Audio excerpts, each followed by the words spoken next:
वेदों में परमात्मा कैसा है देखिएगा। अब सत्यार्थ प्रकाश रख दिया, ऋग्वेद हमने फिर ले लिया। ये है ऋग्वेद, प्रकाशक हैं सार्वदेशी कार्य प्रतिनिधि सभा, महर्षि सिद्धांत भवन, रामलीला मैदान, नई दिल्ली से। ये अनुवादक हैं आर्य भाषा भाष्य। मुद्रक के Prince Offset Printers 1510 Pataudi house Daryaganj, Nai Delhi से। ये तो हम पहले पढ़ चुके हैं। ऋग्वेद मंडल नंबर 9 82 के 1 में स्पष्ट हो चुका है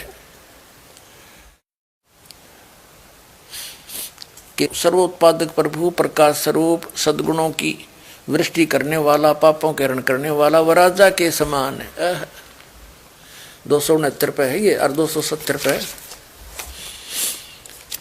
राजा के समान दर्शन ये है, देखने में राजा के समान मनुष्य दृश्य है, और वह पृथ्वी आदि लोक लोकांतरों के चारों ओर शब्दमान हो रहा है। वह वर्णीय पुरुष को जो दृढ़ भक्त है उसको पवित्र करता हुआ प्राप्त होता है। जिस प्रकार विद्युत सने वाले स्थानों को आधार बनाकर प्राप्त होता है, ठीक है। और वो उद्देश्य क्या लेकर आता है? ये ऋग्वेद मंडल नंबर 9 सूक्त 82 का मंत्र 2।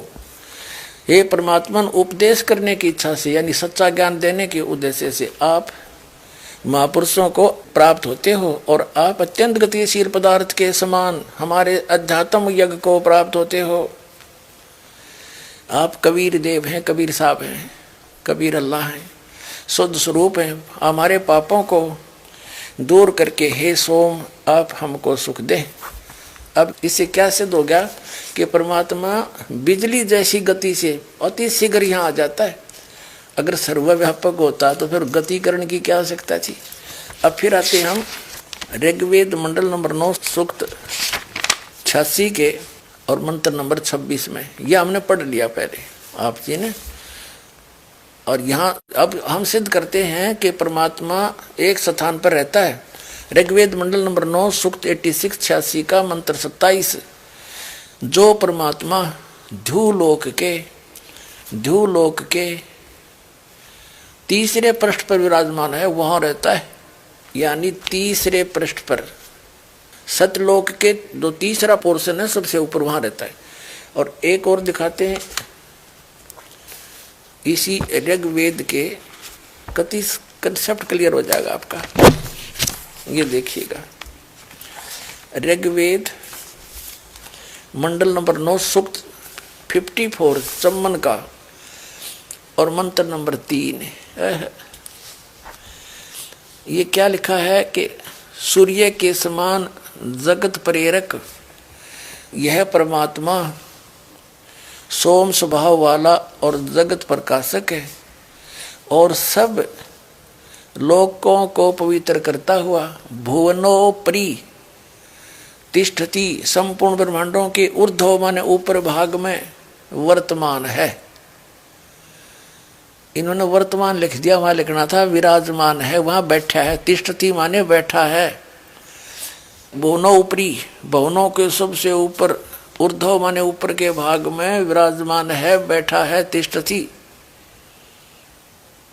ठीक है, वहां बैठा है। सभी लोकों के ऊपरले हिस्से में बैठा है। ऊपर 4 लोक हैं, एक सतलोक, अलखलोक, अगमलोक और अकैलोक।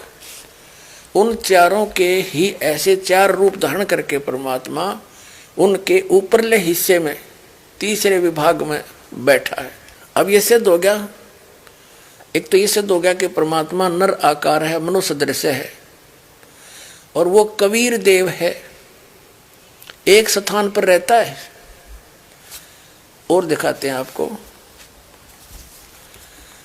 इसी ऋग्वेद मंडल नंबर 9 सूक्त नंबर 96 के मंत्र नंबर 16 से लेकर 20 तक एक विशेष निर्णायक ज्ञान है।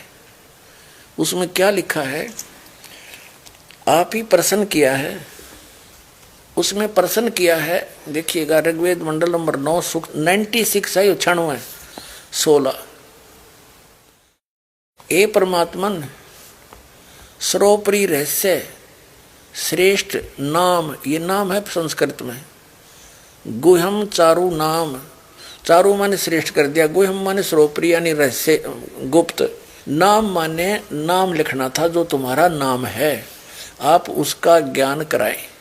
आपका जो वास्तविक ज्ञान है, गुप्त से गुप्त जो नाम है, आप उसका ज्ञान कराएं।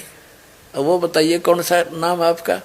अब ऋग्वेद मंडल नंबर 9 सूक्त नंबर 96 के मंत्र 17 में वो समस्या हल करी है भगवान ने, नाम बताया उसका क्या नाम है। देखिएगा वेद ज्ञान दाता बता रहा है। अब ऋग्वेद मंडल 9 और सूक्त 96 है 96 और इसका मंत्र 16 हमने पढ़ लिया। आपका नाम बताएं, आपका जो श्रेष्ठ नाम है, यो नाम को नाम में लिखना था, उसका ज्ञान करें। यहां देखिए अब ये 17 नंबर मंत्र है। इसमें शिशुम जगानम हरंती मदंती सुबंती वहीन मरुतो गणेन कवीर गिरभी काव्यन्या कवि संत सोम पवित्र तीरेभन। इसमें ये शिशु शब्द आ गया। अब ये शिशु शब्द यहाँ कैसे है, इसका परमात्मा ने कहा था कि वेद मेरा भेद है और मैं ना वेदन के माही और जौन वेद से मैं मिलूं, ये वेद जानते नहीं। अब यहां है कि शिशु रूप धारण करके जब वो परमात्मा प्रकट होता है, 3 स्थिति से हमारी संभाल करता है। एक स्थिति में परमात्मा ध्रुवलोक के तीसरे पृष्ठ पर एक राजा के समान सिंहासन के ऊपर विराजमान है। उसके शरीर से करोड़ सूर्य मिला दे, करोड़ चंद्रमा एक रोमकूप में, इतना प्रकाश है।